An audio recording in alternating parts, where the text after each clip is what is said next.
Good evening, Isaac. Wow. Good evening, sir. I thought I was going to be the one surprising you by putting sunglasses on. Well, no, when I saw that you were surprising me, I had to tell my daughter to get all of this. Of course, this is just my stash of summer supplies that I can't see anything. Are those your sunglasses? These are mine, yeah. So my daughter just walked past and she took a picture of me. That's awesome. So, I'm probably gonna take my shades off though. Yeah, I literally can't see anything on my screen. So it's Dr. Teeth from the Muppets. That's awesome. And Rick, I hate this. Welcome to the show. Let me see. Where other 2/3 of one board family?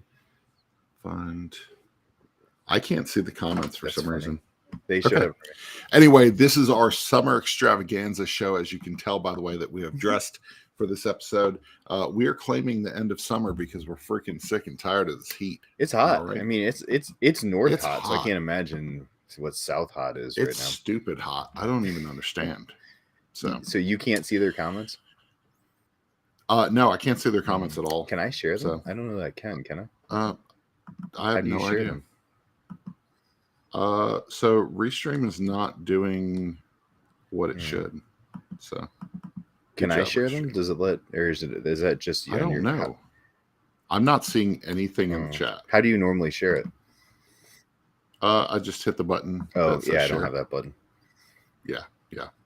Okay, so if people are commenting and I can't see them, I can't share them. But still comment. Loud, we'll respond to it. Bob says it's gonna be 112 at Ryan's house with the heat index. That's how hot it is over here. That is very, very hot. Oh man, it's so stinking hot. But yeah, this is our end of the summer. This is episode number 54 of the game chat. Yeah, we've been doing this for a minute. I was actually looking at our notes for the first episode. It was 2021, and we were talking about what 2020 hit were we still hoping to get a hold of that we didn't have yet. Mine was bees. Yeah, did you get it? Yeah, Dwellings of Eldervale. Okay, so let's hit on that for a second. Were you, when you finally got to play it, was it good? I think, and I'm gonna go out on a limb here. I think when I said Dwellings of Eldervale, I actually meant the big box one, the Everdell. I think that's what I was actually talking about at the time. Oh, you were talking about the big box version. I think I was actually talking about Everdell and not Eldervale. Okay. So I've never played Eldervale, and it's not high on my list of interest, at least at this moment. So I played it. I played it at Southern Fried one of the summers. But I loved I loved Everdell. Yeah, I played. So I haven't played Everdale. I did play Far Shore. Okay. That's fine. So I was trying to like it more than I did. So Bob says it's okay. Yeah.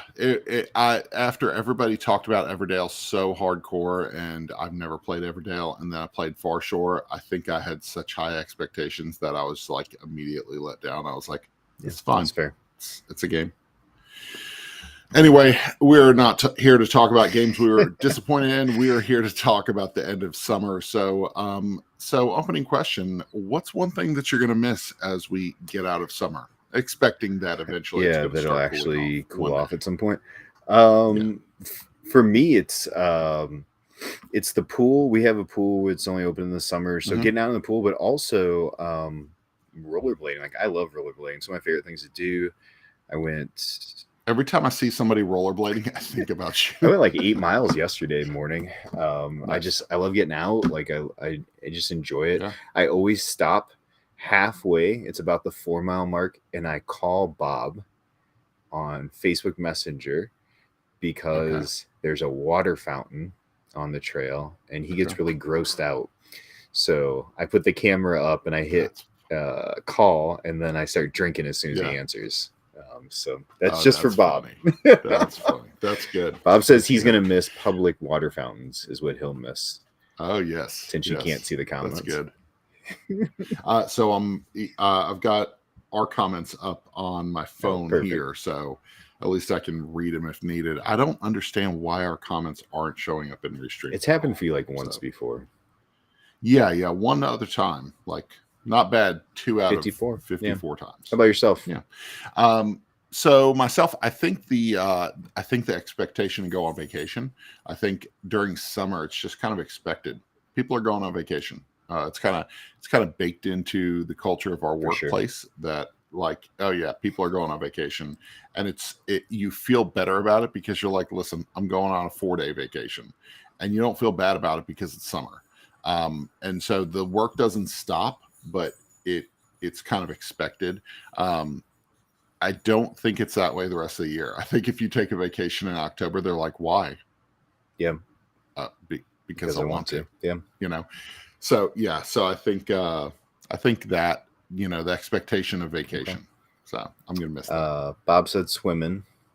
Frank is over on one of our YouTube channels.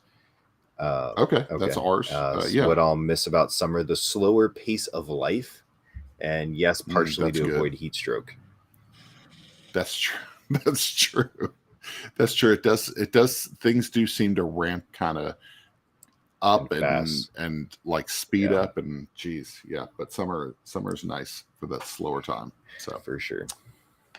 Yeah. So next question. Let's see. Summer con season is over. Give us some highlights from Gen Con.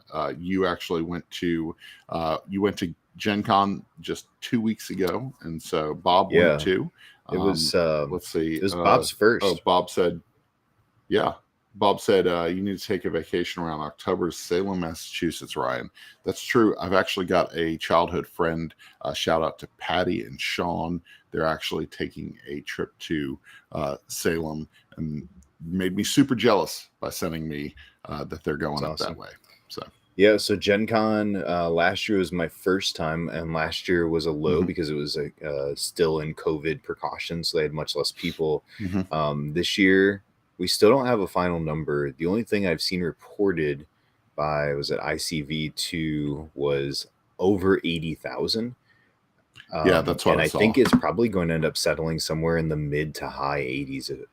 They sold out of tickets. I mean, Sunday there was a 2-hour will call line. That's on a Sunday. The crowds were enormous beyond anything. If you've never been, you could even imagine. Bob, I think, he said Gen Con's absolute insanity. We talked about it, and I think he was like, yeah, I know it'll be busy, but it wasn't until you were in the actual hall and you realize like you had nowhere to go. I remember we worked for Wise Wizard Games, myself, my son Ethan, Bob, some other friends, and we had an hour lunch break, and I remember walking into the hall and going, I can't make it to that corner and back in an hour. There's just no way. It's impossible. That's wild. And it was overwhelming. I don't get overwhelmed by crowds and big stuff very often, but as far as the pace, it's an experience. I think it's like any type of like sport or activity. Like definitely you should try it once, and maybe you'll really enjoy it, or maybe you'll go, wow, it was cool to get to try it. But I think it's definitely a trip for you to take sometime. I think you'll be amazed at the size and complexity and the everything of it. No doubt. But yeah, games were sold out before they even opened. Stories were crazy on that. But we had to see a lot of cool releases, a lot of really good new games. Came home with a handful of great games. That's for my shades actually, were Everything Ever shades from our boy Nathan Thornton with his absolutely new Nathan game Thornton, Everything Ever. So it was a fun, busy, chaotic convention. Two big highlights for me. One was being able to spend it with my son. And he goes to Origins all the time, but he also has friends that go, and so they kind of do their thing. But this time he was in with us, and he really enjoyed seeing everybody hang out and this group of friends that I've made through conventions. And he's like, I can tell you guys like really care about each other, and that was just really cool to see. And my second highlight, I got they have a strike tournament. Do you know about this? Yeah. So the guys at rolling dice and taking names, right? Taking 100 names. people, dinner, strike tournament. You play your table, you play another group, you play down. So it was 3v3 at the end, where 3 of us on one team, 3 on the other, and we're going around. And like everybody is around this table. I'm like, man, this is crazy. Like I didn't think this would be as big as it was. And I was in the final 6. My Paula Deming was one of my teammates. She got knocked out super early. And then it was just me versus 3. Then it was me versus 2. Then it was me versus 1. And the guy had dice advantage on me. And people are going nuts, like seeing dice. And I'm so nervous. I bounce one out of the bowl when I only have 3 left. And the guy's got 9. Geez. So I slam the table. I throw my dice down. I take my shirt off because I had a tank top on underneath. And then I'm like, let's go. I gave him the like across the table, like, let's go. Let's get it on. And people were going nuts. And I actually ended up winning. I came back and won the thing. Yeah. So dude, I didn't know about this at all. How come Bob doesn't tell me? There's a picture. Stories? Matt got some really good pictures and video. There's one of me with my tank top, like arm up, holding my dice, going like this. I'm like, I just tried to get into it because people were getting like super hyped. I'm like, this is all silly, so I might as well up the silly level. That's really cool. That was probably one of my favorite fun little moments, and the food was good. That's awesome. We had some great food, some great times hanging out, and it was something. Bob's got a few things. What did he say here? He said it was mentally exhausting, visually exhausting, auditorially exhausting, physically exhausting, basically exhausted all the senses. And he nailed it with the auditory thing. My son is very sensitive to auditory stuff, and he said it was intense. It was a lot. I can believe it. Yeah. So, but for honestly, as content creators, and this is the one con I don't do a lot of media content relations. This is the one to do the media stuff. Every company had some big event. Come check us out. We went to a couple, like they just basically had rooms, and that was a great opportunity to really get in with some of these guys. The coolest one, the only one we spent a lot of time at, was Lucky Duck did a thing for Cosmoctopus. And like they had like I have it sitting over there, like Jones cream soda, and they had like it was really cool. It was a fun way to kind of see it all play out. So hey, that's really cool. Who's this? We got Joshua. Is that your chat or my chat? Yeah, Joshua. Yeah, shout out to Thanks Josh. For joining us. Says glad to have found y'all. New to both channels. Very cool. Thanks for joining us. So thanks for joining us. First time. And I got a bunch of Gen Con content on TikTok. Like I was rolling stuff. Got to meet a bunch of TikTok creators. I saw all the people that like there's people I didn't know till I got into the TikTok world. And the one guy I really enjoyed talking to the most, he's looking at Bob. He's like, man, you know me. I'm down the Atlanta playtest group, and it was Zazu. He's Zazu, awesome. And he's big on. He's got a following going on TikTok, and so it's just cool to like put those connections. I met him at Southern Fried, so we've chatted back and forth and on each other's TikToks, and I met him at Southern Fried this past year. So that's he fair. Came through, which was cool. Justin in there saying he was lorcanally exhausted. Lorcanally exhausted. I didn't know that was being used that way, but yes. Lorcanally exhausted. Lorcana. So far, I have avoided being hit by the hype train. I don't own any Lorcana yet, but I'm sure that at some point just I will. Pulled this cold foil. It's good. We can talk. I honestly think we'll probably spend a show talking about it at some point with somebody who's playing. Yeah, we should probably do a Lorcana show. But it's. I will say up front, I've had my toes in TCG since I was 14 playing Magic. Yep. And same. TCGs for the most part go up and then they fizzle out, right? They're what do you call it? Sparkler, little firecracker things. This one could have the potential to stick around a little bit because of gameplay, a lot because of IP. And we'll see what happens. So I played Magic the Gathering 15 up through probably 22, somewhere around there.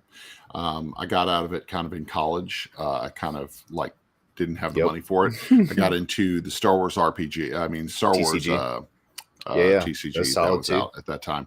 I love that. I still have all my stuff. I love it. It's a great game. So we got into Destinies when Josiah was little. Me and him liked Destinies. And so I don't know if I'm ready for another one. I'm not ready to. You just have to kitchen table it. Kitchen table it. Yeah. Yeah. Me and Josiah got into Star Wars Rivals. Yeah. We spent about $40 in it. It's a TCG. That's a TCG also, though. I mean, it really is, right? Yeah. And like, if you enjoy playing it, like this one, like Ethan really liked it when we played it, and I'm gonna try and teach my wife because I think she'll enjoy it because it's not as aggressively head to head as some other TCGs. That's what I've heard. It's a lot more. It's got a Keyforge feel to it. If you've done Keyforge. Keyforge, I forgot about Keyforge. Me and Josiah got into Keyforge when he was in his early which teens. Is still a thing. We've got a huge Keyforge scene locally. New set just came out, so it's because once the hype wears down, people stop paying attention, right? Dice Master still has sets coming out 2 or 3 times a year. There was a World's Championship at Gen Con with like 30 people, so it still goes on. It doesn't have to be hundreds, right? But it doesn't have but to we'll be get on that hype train at some point. Yep. So getting off of the hype train for just a moment, we're going to talk about our summer game. What summer game kind of gives you that summer vibe feel whether it's theme or whether it's look? Which one do you choose? I forgot what game are you playing? I forgot to grab it. It's like right here. I'm going to grab it. Okay. I'm going to talk about mine for a second. Man, Santa Monica from AEG. This thing is beautiful. It is. It's so much fun. So this was one of those games that we bought solely off of the fact that this was Josh Wood's game. So you may remember him from I think Cat Lady. But Santa Monica just was beautiful. We were at a local store, Moxie Games. We saw it. It was during COVID. We were like, we need a game that like makes us think that we can actually have a summer. Yep. And so we purchased this and we played it for months. It was actually one of our top 10 that year, 2021. Nice. I think. But Santa Monica, the art palette, the way that Josh created the game, everything just works really well. And it reminds you of almost like a Where's Waldo like style drawing on the beach. And it feels like summer. So Santa Monica is my pick. I haven't played that. Definitely need to add it to my to my list of. Actually, I'm adding it right now. My Ryan's Fall Amazon list. There we go. So for me, we've actually had the designer of this on the show, and it's the first thing I thought of. Was Twin Palms. Twin Palms, such a good, simple card game. Christy, it is put this out, right? Yeah. I like 2 that goes up to 5, which is kind of it doesn't feel like a big deal until you're sitting with 5 people and you're like, what do we play? Like it's got a good rhythm to it. We played on BGA quite a bit and really enjoy it. So Twin Palms by Christy B. Check it out on BGA if you've never played it. But it's super solid trick taking game, and even the art is it's very beachy, summery, very beachy. Right? Wager your sand dollars. So I really like that one. It's a surprisingly unique trick taking game for sure. So Justin Gibbons put out a good one, Fun Fair. That is a great, not summer theme necessarily, but when you think about going to the park, 100%. Much better than Unfair also. Oh man, Fun Fair is the exact opposite direction of Unfair. I purchased, that was my second Kickstarter project I ever purchased. And I remember getting it in, playing it, putting it back on the shelf for about 3 months and feeling bad that I still have it on it. No, I sold it. So I sold it probably about 1.5 years ago. When Fun Fair came out, I must have played that 3 times the first week I got it. So good. Such a solid.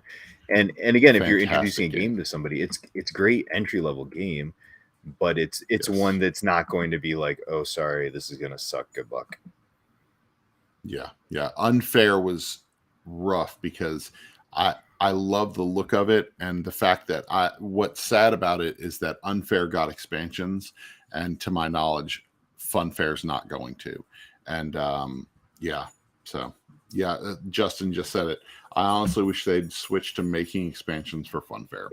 It's exactly right, man. It deserves to be higher than it is. Yeah, so for sure. Yep. So what else? What other questions do I have? Usually on my I'm list? prepared, but you wrote them this time. I Oh, ran with it. Okay, I'll ask so it because it's you yeah, wrote ask it and I'll respond. you wrote this question for yourself. Very much loaded in for yourself. The question is, Ryan, inquiring minds want to know, how early is too early to start decorating for Halloween / fall? You put / fall, but I know you just mean Halloween. I said / fall because some people just like pumpkins and trucks. Yeah, you know, like how old early is too trucks. early to start celebrating Halloween? Listen, so I'm so proud of my youngest daughter because she came into the room yesterday. She was like, can we get the Halloween decorations out of the attic? I was like, thank you, Jesus. Oh, I just thought they're up all the time. I was like, I needed someone to say that it's okay, because my wife has told me that we don't want to look like the trashiest people in our neighborhood. Please don't decorate before September 1st. So, but I've already got people on Facebook, neighbors of mine are actually sending me Halloween decoration ideas already. Like they started. But yesterday. September 1st feels okay. September 1st feels okay. Last year it was weird. I struggled a little bit with depression last year, so I kind of like didn't get Halloween decorations up until like the first week of October, which was really odd. It felt weird, but I think I'm gonna do it early this year. So yeah, so September 1st is going to be the early. Yeah, I think September. I think I can hold myself back till the second week of September. That's my because guarantee. At that point we're talking 10 days, week and a half, right? Yeah. So I like a Frank, trucks equal fall. I didn't know what you meant by trucks. I just let it go. Okay, so do you know every time you walk into like a home decoration store, they always have like the fall harvest truck. It's like an old I can go with that. Chevy, and it's got like hay in the back or pumpkins or some kind of wood crates. That's what I'm talking about, because every time I walk into a store, I know it's fall. We walked into Sam's last weekend. Walked into Sam's. There's these vintage trucks full of pumpkins. Inside it's just Sam's home Club? Decor. Yeah, it's just home decor. Interesting. So, yeah. So that's why I said fall equals trucks, because apparently that's a thing. So I don't know. Fair enough.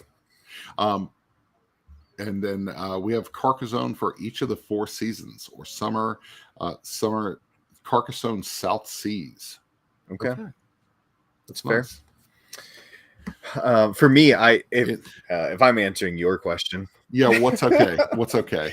It's after Labor Day, which is really close, right? I mean, so we're talking like September 4th or 5th. Like, I feel like once we're past that, and the kids are back in school around here. My son starts tomorrow. And we start to get like, okay, it's school time. It's still warm, but we're closing the pool. It's still hot through. It's still hot through the. I mean, we're closing the pool early mid-September, so it's a good time to start looking at that. I feel like football's on TV. You should. The fall leaves. The leaves aren't falling, but that's true. We should put something. They don't park pickup trucks in stores in Philly. Okay. But yeah, no, these are small pickup trucks. They're like this big, and they have pumpkins in the back. I definitely thought you meant a full-size pickup truck in Sam's Club. No, like they had them stacked up. Yes, there's one in Buc-ee's all year round. So we're finally getting a Buc-ee's in Ohio. It's the furthest store. Yes, it's in southern Ohio though, so it's like 3.5 hours from me. But it's working its way up north, right? Bob brought the cheese curls. What the heck are they called? You gotta say them. You gotta say it. I actually don't remember. Nuggets, beaver nuggets.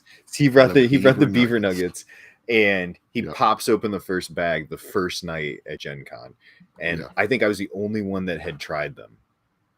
And the first bag is gone in 30 minutes. He's like, I only brought 2 bags of these, so we tore through those pretty quick. The beaver nuggets were very popular at Gen Con. Hey, shout out to my mom. My mom's watching apparently, and she found the truck in Sam's. Oh, that's hilarious. So let's see. It's a little there truck. It is. Yeah, it's a little truck, but it's like home decor. $39.98. You could have your own fall harvest truck. Perfect. Thanks for watching, Mom. Yeah, thanks for watching. Appreciate that. I don't know if my mom even knows I do this.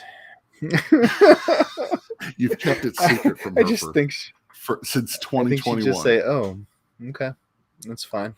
He's doing another one of those things on the internet. She knows we do the board game stuff, but that's about it. That's not what your mom says. I'm gonna have a permanent he's doing that thing on the internet again, y'all. Doing the thing with Ryan, talking about Buc-ee's. Yeah.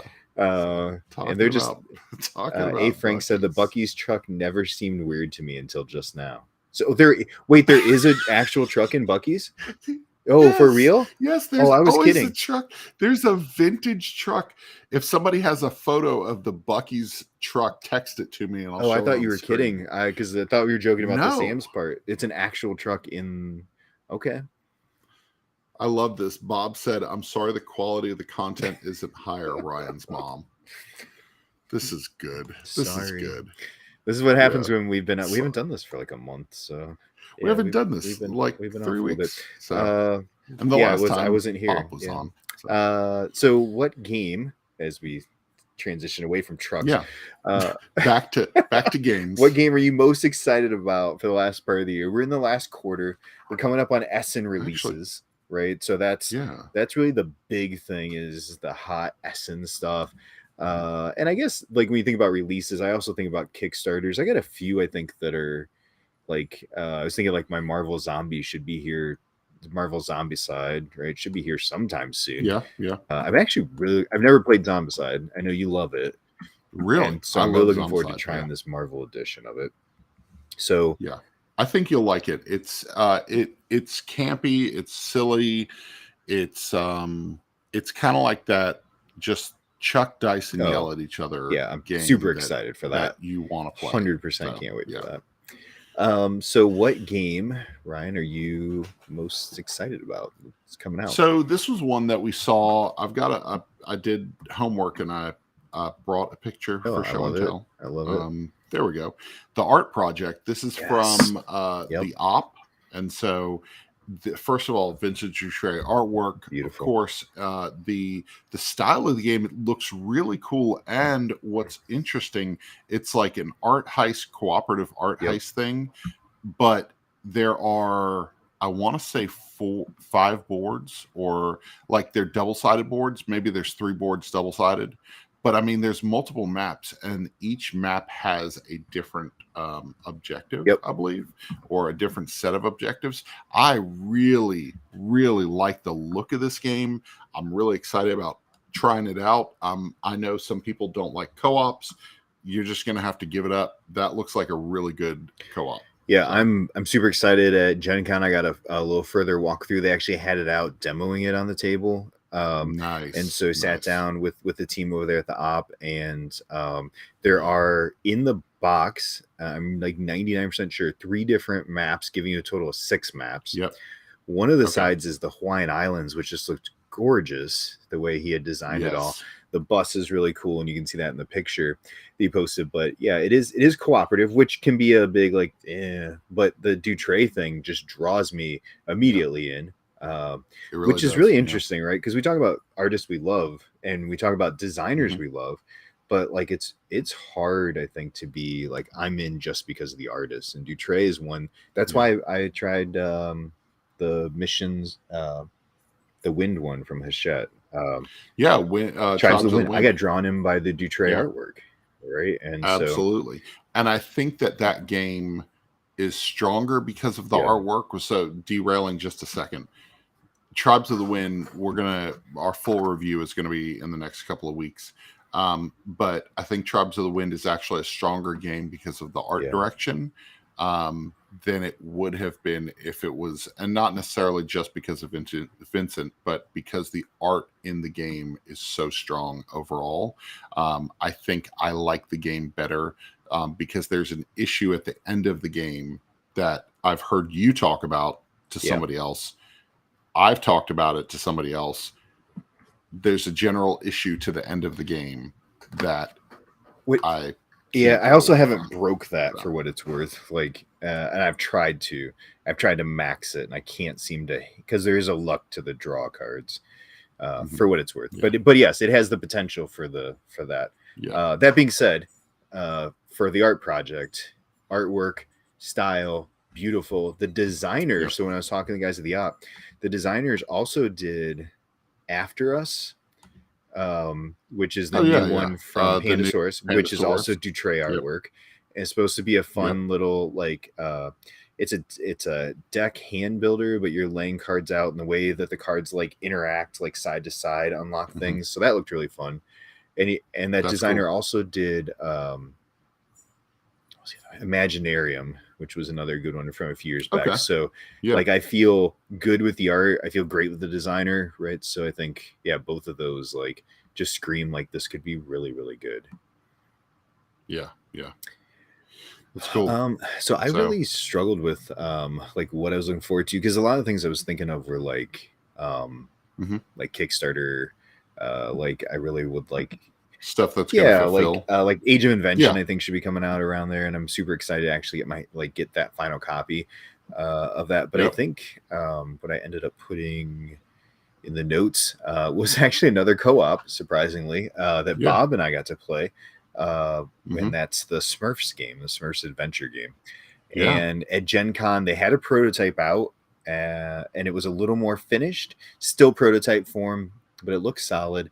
It was tight. It felt fun. And if I'm going to play co-op, I need to make sure we all have a say in what's going on, right? And not like, oh, Bob's just going to, quarterback this thing. I'm going to sit back and let him do it.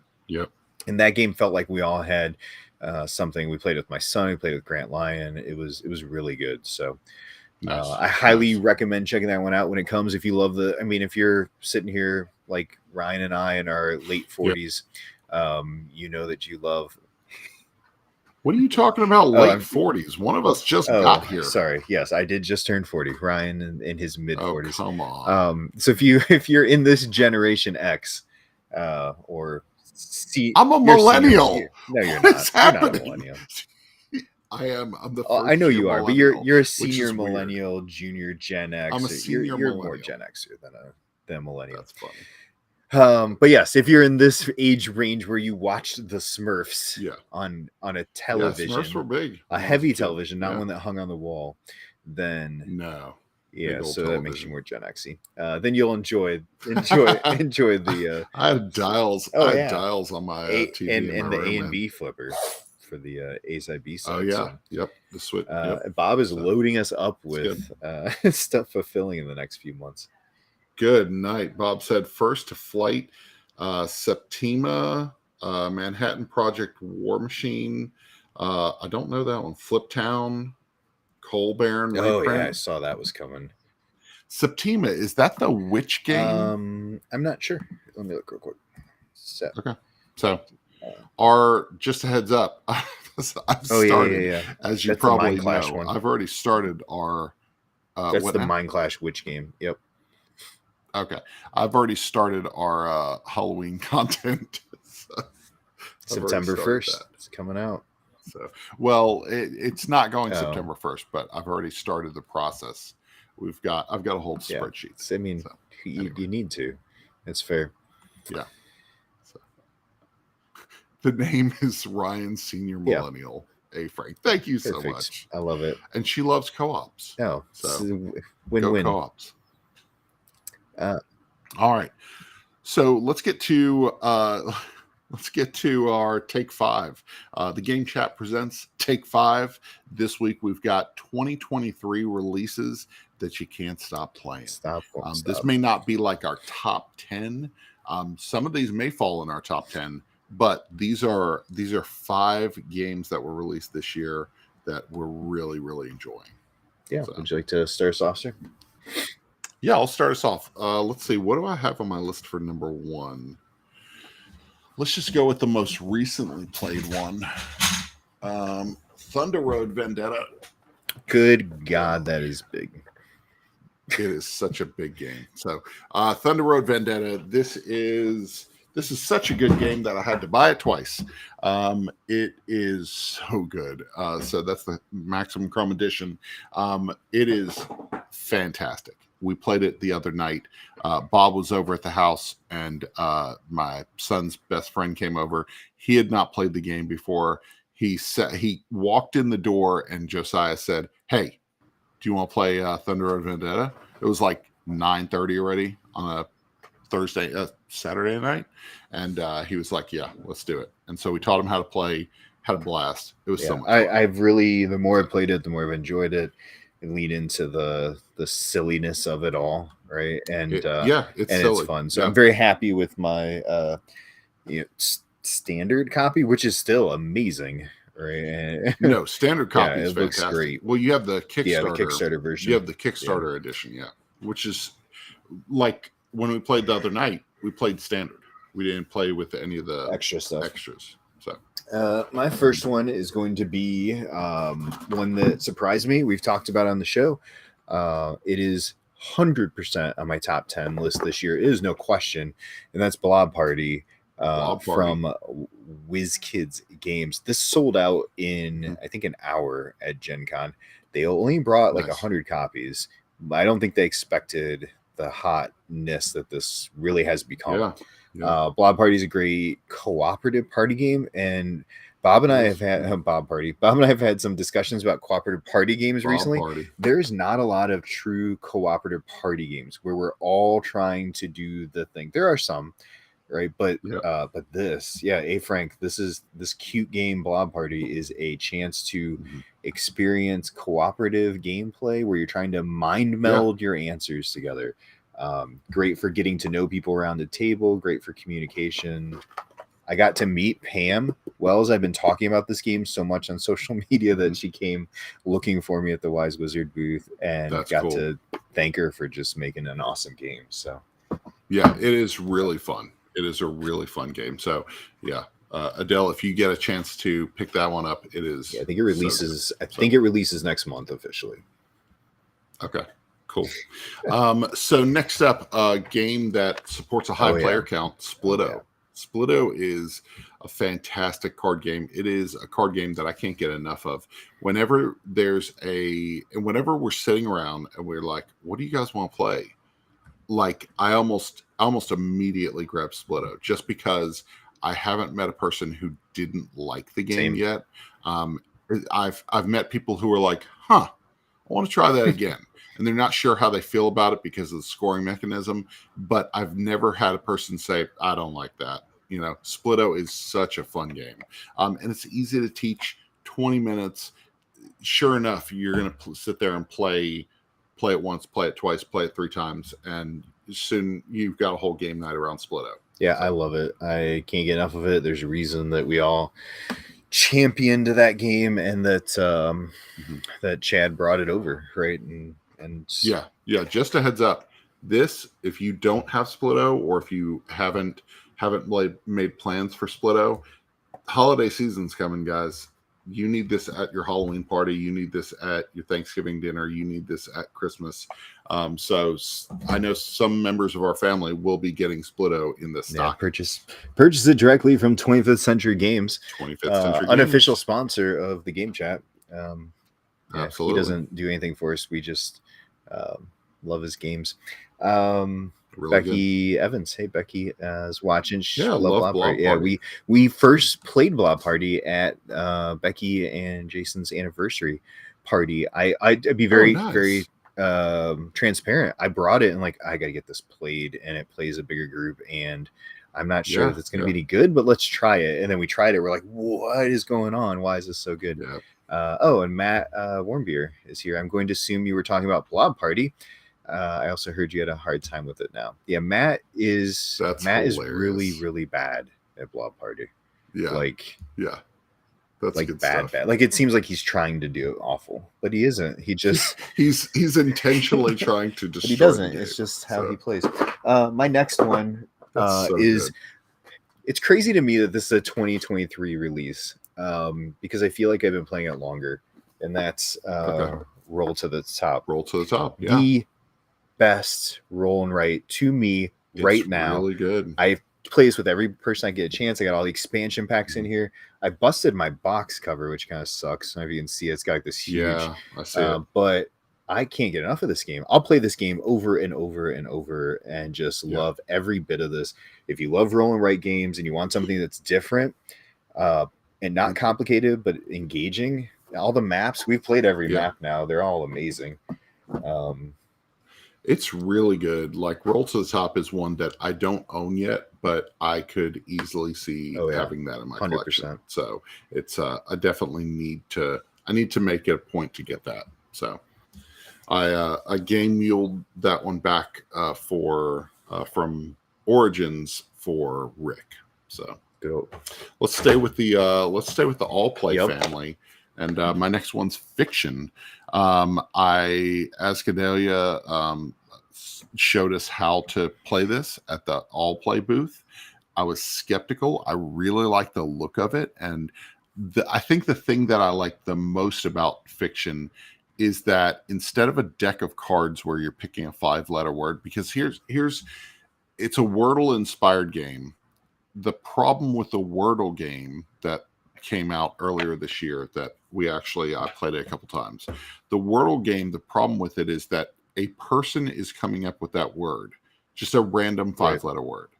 And it makes it a great experience or a terrible experience based on the person who picks the word. It is a 5-letter word that is part of a book of fiction. And I don't know the proper rule for it, but we read the piece of fiction to the table, and everybody hears the excerpt from the book, and then the person picks the word that they want from that piece from that excerpt.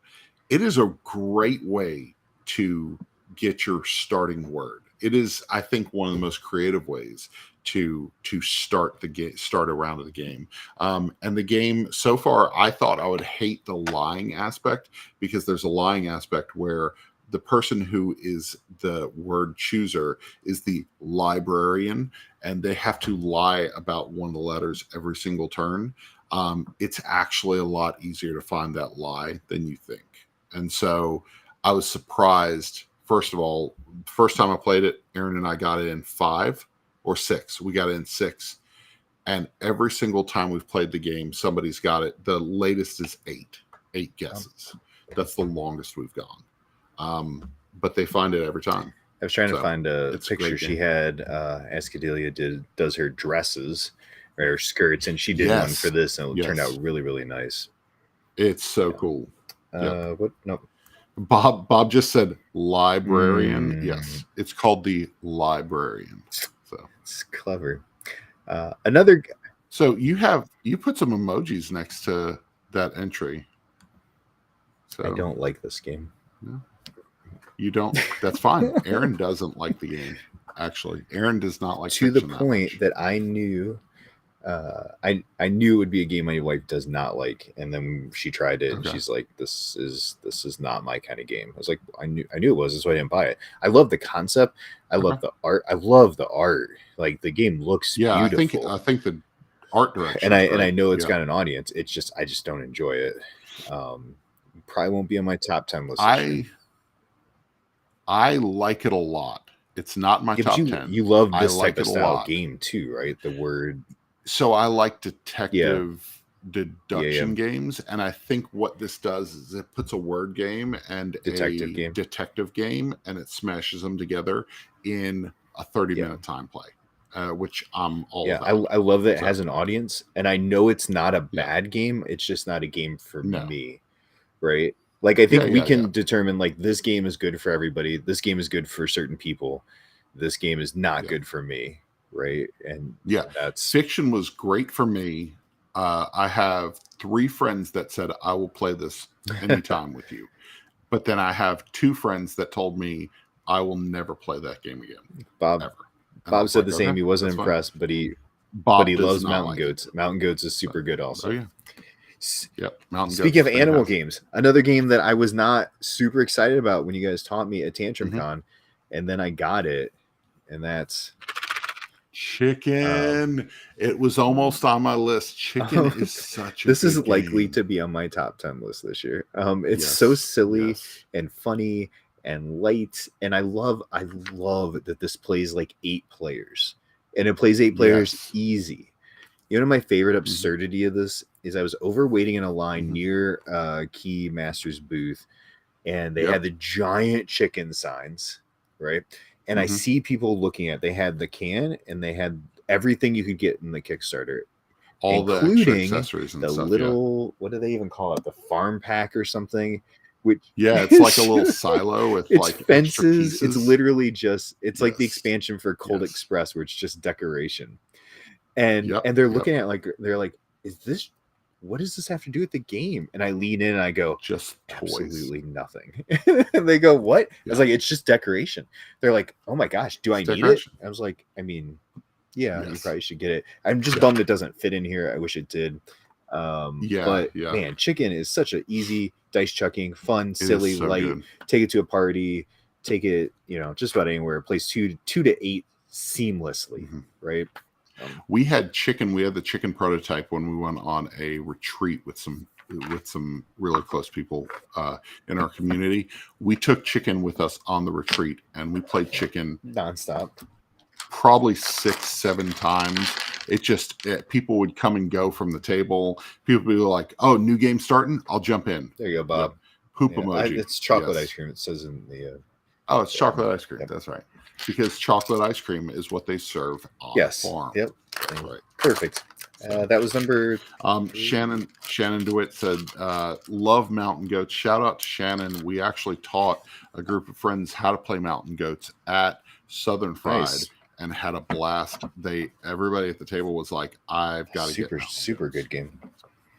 Yes. What do we got? Number 4 for you? All right, so let's go animals still. Birds of a feather. This one is Western North America. I was wondering, so first thing, why is it Western North America? Why does it have like a specific like region? Birds of a Feather was actually a game that came out. It was actually one of Rick's first reviews that he ever did on One Board Family. We reviewed Birds of a Feather years ago, and it was a good game. The core mechanics were still there, but it was underwhelming as far as from an art perspective. Okay. And this plays 7 players. It's from Snowbright Studio. It is really, really fun. It plays really fast. 20 minutes. This is the game that we take with us on a date night. This is a game that we take out when we go on a double date, and we just play while eating appetizers. Birds of a Feather is a really, really fun game, and it's something that I'm not seeing enough people talk about. Yes, it existed in another format years ago, but this is definitely the one. I have a copy of it somewhere. I backed it because it was a Kickstarter, right? Yeah, it was. I backed it. I haven't played it yet. And the app, it's got a little. You can download the app. First of all, you can play the solo game for free in the app, which is actually really fun. And the app is a score tracker, so you don't have to use the piece of paper that's in the. It's in the thing. I'll download it. Like it works really, really well. So I can learn it. You know, if I just download it, I can learn it through. Yeah, it's really fun. I'm a big fan of it. Number 4. A Frank said she enjoys all the animal games. My next 2 are not animal games. They are this one's got some animals in it, but it's more fauna than flora, and that is Earth. I cannot stop playing this game. I'm teaching it to anyone I can. We had a chance to learn this also with Becky and Jason. We went on a little trip with them. They taught us how to play it. I knew my wife loved Terraforming Mars the first time she played it, but she didn't like the theme that much. And I was like, I think she'll like Ark Nova, but I don't know if she'll like the time. And the greatest thing I heard said about Earth is more fun per minute than Ark Nova, because it has the same style, the same handful of cards, the same type of rhythm, but you're finishing in under 2 hours, and you feel like you got to do all of those things. Maybe not quite as much because there's no polyomino piecing, but you're still building into that tableau. man, this game is so good. If you love fistful of cards and trying to make things work together, this is great. It's so Bob and I had an interesting conversation. I'm so on Okay. Earth. Earth is a great game. I do not play Earth. It's not your style, and it's weird because, like, Earth. It's so weird because if you take those three: Terraforming Mars, Ark Nova, Earth. I will play Terraforming Mars, Ark Nova, then I'll play Earth, because Earth, for some reason, has an overwhelming number of things to do that I don't feel that way about Ark Nova. Or Ark Nova has a billion 100%. Things to do, but for some reason I process that a lot easier. It just fits a rhythm for you easier, right? Yeah, there's something about the rhythm of the game, because the first time I played Earth, I was like, this is really good, but I need to play it again because it was a little overwhelming. There's also a lot more turns in Earth, right? Like you take a turn in Ark and you wait until it's your turn again. You're kind of processing. Where Earth, it's like you're just going. Like, I've played it 3 times, and all 3 times I felt overwhelmed by it. That's fair. So Bob's a bad teacher, for what it's worth. Bob's a bad teacher. Shout out to Bob. But like by the end of the game, I don't feel like I fully grasped the best decisions I should have made in Earth. So, but it's a really good game. Like you said, Earth is a beautifully relaxing gameplay. Not for Ryan though. Not for me. It's really. But I agree with you. Ryan does not. I don't get overwhelmed by many games, but for some reason, Earth does that to me. It's wild. So, last one, Inside Job. Good. If you don't know it, you should know it. What Jason said, get good. Get good. Quit being bad. So Inside Job is a trick-taking game. I liked the crew. It was a cooperative trick-taking game. My family was like, the crew's fine. But Inside Job is basically the crew with a hidden traitor, and it is so good. This is a game that I really can't stop playing. The fact that it has all these different roles in there. So let's say we're playing a 4-player game. 3 players are agents. 1 person is the insider. And by the end of the game, you either have to win against the insider by completing missions, or you have to find out who the insider is. It is such a fun deduction trick-taking game. If you played with the roles, do you like the roles? Yeah, so there's different roles. There's a bunch of different roles. Actually, last night... There's a ton of roles in that game. Yes, there's a ton of roles. Actually, last night, it was funny because my sister-in-law kept getting the same. She kept becoming the insider. Every single time I would deal cards out, she was the insider. The 3rd time, she said, no, I'm not the insider. That's amazing. Again. And she just flipped her card over immediately. And I was like, fair, that's fine. So we actually played with the Professor No role. Yeah. The Professor No role is cool because what you're trying to do is you're trying to lose as many tricks as possible to stay hidden. Because based on the number of players, when you win a certain number of tricks, you have to reveal your identity. If you're Professor No and your identity gets revealed, you immediately lose. And so you're trying to make sure you don't win tricks. You're like, oh, no, I lost that trick again. That sucks for me. I love trick-taking games. I don't love social deduction by itself. And this doesn't feel like Coup and games like that I just don't like. One of my local buddies on Thursday night grabbed it. We've played it the last 2 or 3 weeks as kind of like our first game while we're waiting for people. I really enjoyed it. I find it fun because it's doing almost like you said about something earlier, what you said with the detective. What game did you say it? That mixed fiction. Yeah. So fiction's kind of like mixes, right? Game. This is trick taking, but there's a little bit of social deduction. Who's doing what? Is that person really trying to screw us over, or is their hand just complete garbage?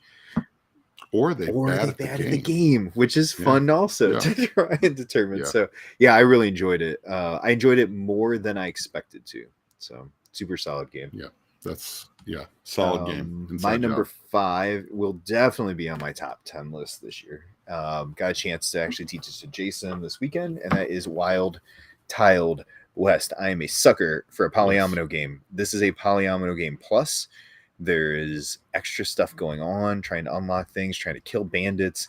It was good. It's solid. The production by Dire Wolf, Dune, Clank, and now Wild Tiled West is always top of the line. Super fun game. I love that it's got the planet. It's got the planet unknown thing with the asymmetrical boards. So every time you play it, you can kind of venture down a different board and try it. I've only tried the basic boards. I played it 3 times, but I'm really excited to dig into the asymmetry of it a little bit as well. Okay. So. Nice. I played it Saturday. Really enjoyed it. It's interesting because as we finished up playing the game, I immediately wanted to play. What is it? Pioneer Days from Tasty Minstrel. I feel like the Western themed game, somehow I have a whole Calyx cube that is just those Western games, which is really weird because I don't care for Western Trail. So Great Western Trail. Yep. So Viral Coco. I'm trying to think of other ones. Those are not Western games. So but yeah, I really enjoyed that game, Wild Tiled West. I don't know that I'll own it, but I'm glad Bob owns it, so I can play. So. Well, hey, that brings us to the end of another great show. Did you see the last question I added? What? I don't know. Let me see. You answered it. What are you? Yeah, we usually do. What are we playing? But we just said what we're playing right now. So what's coming up on the docket over at One Board Family? That's a good. Okay, so actually went live today. This is Dawn. Ooh. It is a small card game, small box card game. It opens up like dig that right cover. there. Yeah, So yes, you can read my review. It's out now. But Green Meadow Games. This is a cooperative village building game where players are working together to kind of build the new town. You've got these buildings that roll out and you're playing cards from your hand, but playing them secretly underneath the buildings, and you can betray the rest of your village, and you can be like, oh no, who threw that negative those negatives in there? Okay. What happened? I don't know what happened, guys. The game does a really good job of allowing nobody is assigned a traitor token. Okay. You decide if you want to become a traitor. Everybody's on the same team, but then as the game progresses, you decide if you're going to betray everybody else. And what it has is they have a storehouse mechanic.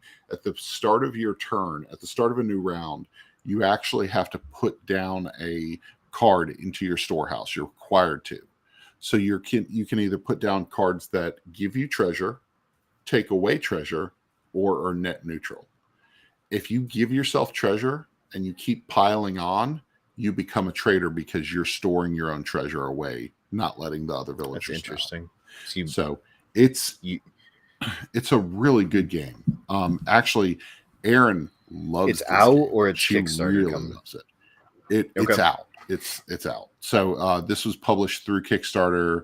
I think it's been out for a couple months now. But the shout out to Green Meadow Games. They sent us a review copy.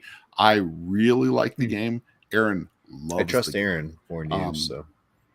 So my gripes with the game are art related. There's a couple cards in this game that look like they were prototype cards, and I don't know how they managed how they got the through. Product. Okay. Yeah, and it frustrates me as a designer, as a graphic designer and artist. That makes me angry. No, that's fair. But the game's really good. So, and then doing this. Which one is that? Here. This is Texas Chainsaw Massacre from Trick or Treat Studios. Shout out to Trick or Treat Studios.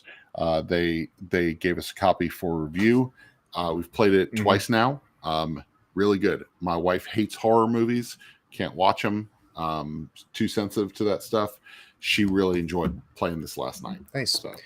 Cover's amazing. I love that art. That artwork. Oh, the artwork. Yeah, the artwork's phenomenal. Terry Wolfinger has done a couple of that's super solid. Their games. Great artist. I'm going to be doing That's Not a Hat. I'm not doing That's Not a Hat. That was a silly little party game I bought from Ravensburger so I could get more Lacana cards, if I'm being honest. I'm going to be reviewing this guy real soon. Sushi Boat from that looks really Japan cool. Games. Really fun style.